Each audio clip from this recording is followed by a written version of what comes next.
Hey everybody, it's me, Angel Benton, and I'm still in Florida. Today I went to Epcot Center and I attempted drinking around the world again. Now, here's the thing. I did so much better this time. Because last time I drank beer, which I hate beer, but I drank beer because of the low alcohol content of beer because I didn't want to get too trashed, so I figured I needed to drink beer. So I did a completely different approach this time. This time I drank mostly cocktails, with the exception of a couple glasses of wine. Um, and I had a little something to eat with every single drink that I drank. Nothing major, but like a little, food to go with it. And the way that it would work is, because I got there like around 11 in the morning. So I would show up. I had my first drink, which was at Hawaii. And then I went and I did an attraction. And then I would have something else to drink, and then I would do another attraction. So I would, and trust me, all the attractions are all in Future World, right? Now, when you're first starting off drinking around the world, it's not that difficult because you just go to where the countries are. But as you start working your way around the lagoon, you realize you have to walk further and further. And I sure did get my steps in today. Today, I got 22,867 steps. So, snaps for 2 days of 20,000 steps in a row. It's incredible. So, anyways, in terms of being drunk, I'm not even drunk. And I've had 11 drinks today, and I'm not even drunk at all. But, and if this was a regular day of Epcot Center, like it wasn't the Food and Wine Festival, then I would have been able to drink around the world because that's it. There's only 11 countries, but this is the Food and Wine Festival, so there's 30 different areas to drink. So I've got one more chance at the after party for the marathon on Sunday, the after party Sunday night. So uh, that'll be my last chance to get some more boozing in. And I'm surprised at how inexpensive everything was. Maybe just because of the festival, but everything was really a lot cheaper than I was expecting. So that was definitely appreciated for a girl that's trying to keep to a budget. That was pretty damn good. Okay, so today we're going to be talking about Below Deck. Okay, so Below Deck this week. Okay, so first of all, I want to thank myself, or not thank myself, I want to pat myself on the back because I was not drunk. I did not make up the fact that Kyle came out. I was like, okay, it's true. He really did. Because I was like, oh, did I make that up? Was I dreaming? Nope, I wasn't. Although Sierra hasn't called him a queen yet, but that could be from next episode. She might still. She hasn't done a lot of reacting to that whole situation, but other than that, though, yeah. But that was at the could be, and the reason why I'm saying it might be on next week's episode is because this week he came out at the very end of the episode. Okay. I have to talk. First of all, I loves me a good crossover episode. I love it, right?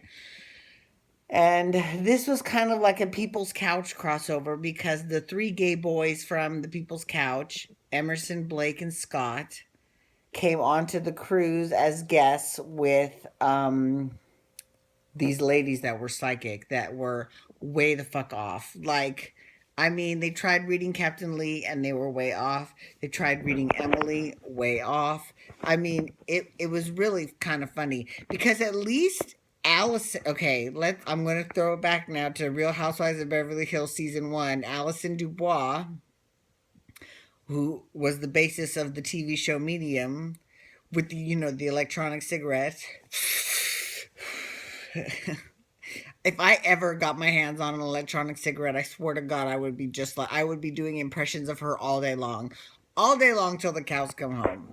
But you can say what you want about her, but she was actually quite accurate. She just had the wrong person. She was reading Camille, and she thought she was reading Kyle, but she was actually reading Camille because everything that she said actually applied to Camille. So these ladies though did not have any of them. I dropped my phone today. I'm really upset because it's all cracked. You can't really see it, thank goodness, because it didn't crack the lens, but it's still annoying. Like, I gotta either now. I've been hemming and hawing about whether or not I want to get a new phone or whether I want to just fix the screen. I don't know. We'll have to see. If I get a new phone, then I've got to download all the apps again. And oh my God, did I just had this phone set up to where I liked it so much? I don't know. I'll figure something out. But I mean, I can still use the screen. It's just cracked, but I've got to get it fixed because I hate that with a cracked screen. It's so unprofessional. Maybe that's it. Maybe I can get work to pay for it since I use my work phone. I just tell you, I have been on that work phone. I mean, on my emails all day today.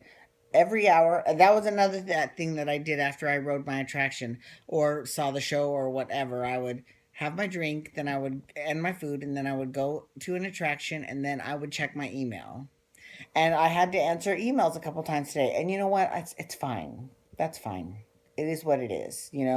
If that's what it takes so that I'm not as stressed out when I get home, a little bit of due diligence when I'm here, that's totally fine. Now, I heard a little rumor that my ex roommate, Brandon Baker, was going to be coming to town this weekend, but like I said, it's just a rumor. We'll see if it's true or not. Plus, I'll be done going to the parks. Tomorrow's my last day in the parks. I'm going to the Hollywood Studios, so okay. I told him what resort I was staying in, though. Anyways, I love this. I just tell you, I love this hotel. This Polynesian village is. This is real. I mean, not necessarily here, but I belong in Polynesia for sure, especially Tahiti. I really want to go to Tahiti really bad. That's totally on my bucket list. Plus, everyone speaks French too. It's like Hawaii, but French. Hot, hot, hot, hot. Um, which I would love it if they did a below deck South Pacific. Now that would be the shit. That would be the shit if they had a spin off of Below Deck. Are you watching Below Deck South Pacific and Male Stews? I'm just kidding. I'm just kidding. But anyways, so these crazy psychics were on, and Scott wanted to throw the ashes of his aunt, his late aunt, or is it his late grandmother? It's one of those two, but she was his best friend, and she wanted him to drop her all the fabulous places that he goes. So he wanted to do it, and he did. It was actually very touching. It was a very touching and moving moment. I really enjoyed that a lot. It was really cool. It definitely wasn't the hoopla that they made it out to be, like they were making it out to be this big crazy ceremony. He just said a few words and dumped it over. I mean, it was that I was very perfectly executed, very well done. Okay, so anyways, then they all left, and Kyle starts talking about how because then the charter guests were gone. And of course, the three gays were hilarious because they are hilarious on People's Couch as well. Speaking of, where is People's Couch? We need some more People's Couch. Let's bring back People's Couch. And actually, let's have them watch fucking Housewives of Melbourne or the Housewives of Cheshire. I don't even care if they have to dig up episodes for them to archive just so that they can do it for the show. But I mean, come on. Come on now. Seriously. And you know who I love, who I ran into at Costco from People's Couch, is the Zeno family. I was too starstruck to say anything. I didn't want to say anything. It's like, oh my God, you're at Costco. I love you so much, but I didn't want to say anything. So I tweeted them after the fact. They were like, oh, that's so nice of you. They were really cool. And my mom helped out Julie, one of the gay.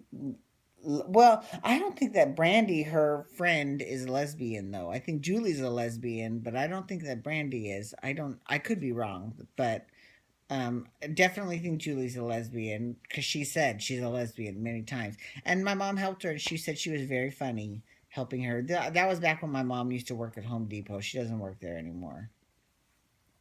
Anyways, so Kyle was talking, and because he got along really good with the gay guys, like he was really schmoozing the gay guys and saying, follow me on Twitter and we'll hang out and blah blah blah. So, he was trying to get a good tip, but at the same time, here's the thing: if I was on a boat and I actually had gay charter guests and no one else on the boat was gay, he's not gay, he's bisexual, but it doesn't matter. The point is, if he has an alternate sexuality, and if there were no other people of my gender that I could relate to, because Kate's gay too, but she's a lesbian. um I would kind of maybe be a little bit more chatty with them too, right?